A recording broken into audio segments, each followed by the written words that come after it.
Oke, selamat datang kembali. Hari ini kita akan kupas tuntas salah satu gagasan paling menarik dan paling tua dalam sejarah manusia, reinkarnasi. Dan kita juga akan lihat kenapa sih gagasan ini dianggap sebagai mitos dari sudut pandang Islam. Nah, ini dia pertanyaannya. Apa kita pernah hidup sebelumnya? Pertanyaan yang kelihatannya simpel tapi dalam banget, ini udah bikin manusia penasaran selama ribuan tahun. Dan dari sinilah gagasan reinkarnasi lahir. Ide ini tuh bukan hal baru loh. Dari zaman dulu banget sampai sekarang, jutaan orang terpesona sama konsep ini. Mulai dari obrolan para filsuf sampai jadi plot di film-film populer. Gagasan bahwa jiwa kita ini bisa lompat dari satu tubuh ke tubuh lain setelah kematian, wah itu ada di mana-mana. Tapi, nah ini dia, kalau kita pakai kacamata teologi Islam, ceritanya jadi beda banget. Bukan cuma beda, tapi benar-benar bertolak belakang dengan prinsip-prinsip dasarnya. Oke, biar jelas, yuk kita bedah bareng-bareng. Kita akan lihat apa sih konsepnya, gimana sejarahnya, dan yang paling penting, apa aja argumen-argumen utama yang bikin reinkarnasi itu nggak sejalan sama sekali dengan pandangan dunia Islam. Sip, kita mulai dari dasarnya dulu. Apa sih sebenarnya yang dimaksud dengan reinkarnasi? Atau dalam istilah yang sering dipakai di literatur Islam, tenasuh. Jadi, intinya begini. Reinkarnasi itu adalah keyakinan bahwa jiwa kita nggak berhenti setelah kematian. Justru, jiwa itu terus-terusan pindah atau migrasi dari satu tubuh ke tubuh lainnya dalam sebuah siklus. Jadi, tubuh kita ini cuma dianggap sebagai kendaraan atau wadah sementara dalam perjalanan panjang si jiwa. Nah, yang menarik, para penganutnya bahkan sampai membuat kategori buat perpindahan jiwa ini. Ada 4 jalur loh, ada yang dari manusia ke manusia lagi, itu disebut nesh. Terus ada yang dari manusia ke hewan, itu mesh. Bahkan ada yang ke tumbuhan, namanya resh. Dan yang paling ekstrim, ke benda mati, kayak batu, itu fesh. Lengkap banget ya? Oke, sekarang kita coba mundur sedikit. Gimana sih ceritanya ide ini bisa menyebar ke seluruh dunia? Dari mana sebenarnya asalnya? Ternyata kalau kita telusuri lagi kepercayaan-kepercayaan kuno di Mesir dan Yunani itu awalnya beda loh. Mereka lebih percaya pada satu kehidupan, terus ada penghakiman terakhir. Konsep siklus tanpa akhir atau reinkarnasi ini sepertinya adalah sebuah penyimpangan yang muncul belakangan. Sejarahnya emang panjang. Jejaknya bisa kita lihat dari Mesir kuno.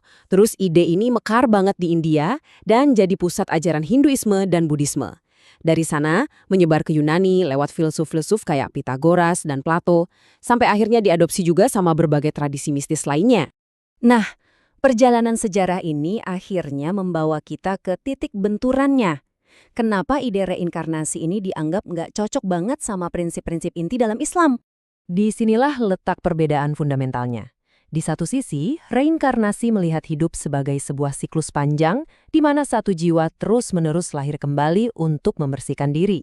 Di sisi lain, Islam memandang hidup ini sebagai satu kali kesempatan, satu ujian yang menentukan di mana setiap tubuh diciptakan dengan jiwa yang unik. Baik, sekarang kita masuk ke intinya.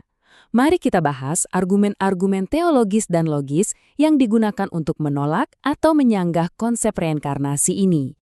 Setidaknya ada 10 argumen kunci yang biasanya diajukan untuk menantang gagasan reinkarnasi dari berbagai sudut pandang.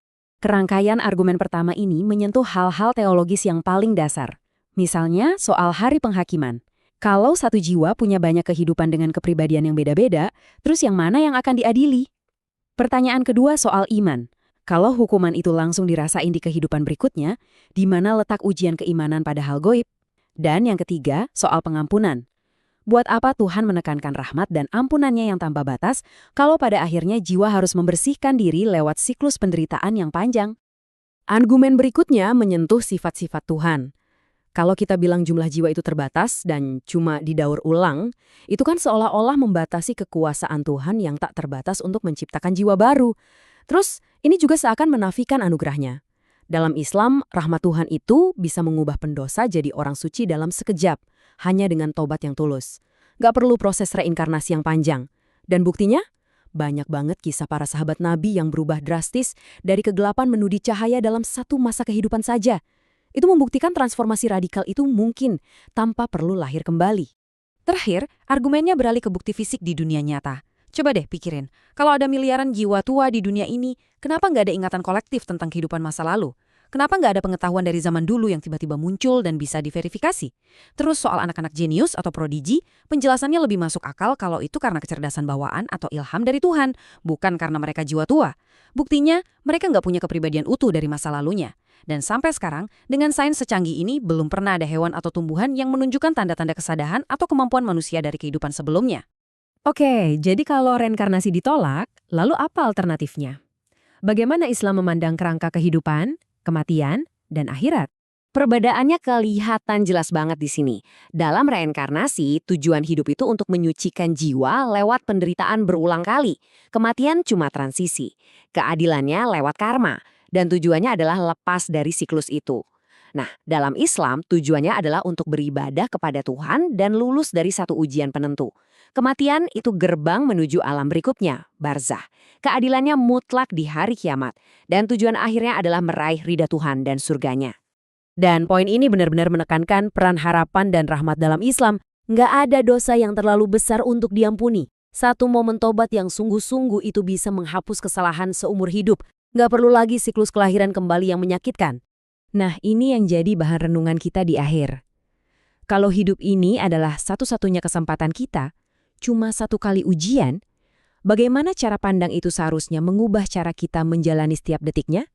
Bagaimana itu mempengaruhi pilihan kita, rasa urgensi kita, dan cara kita mencari makna hidup?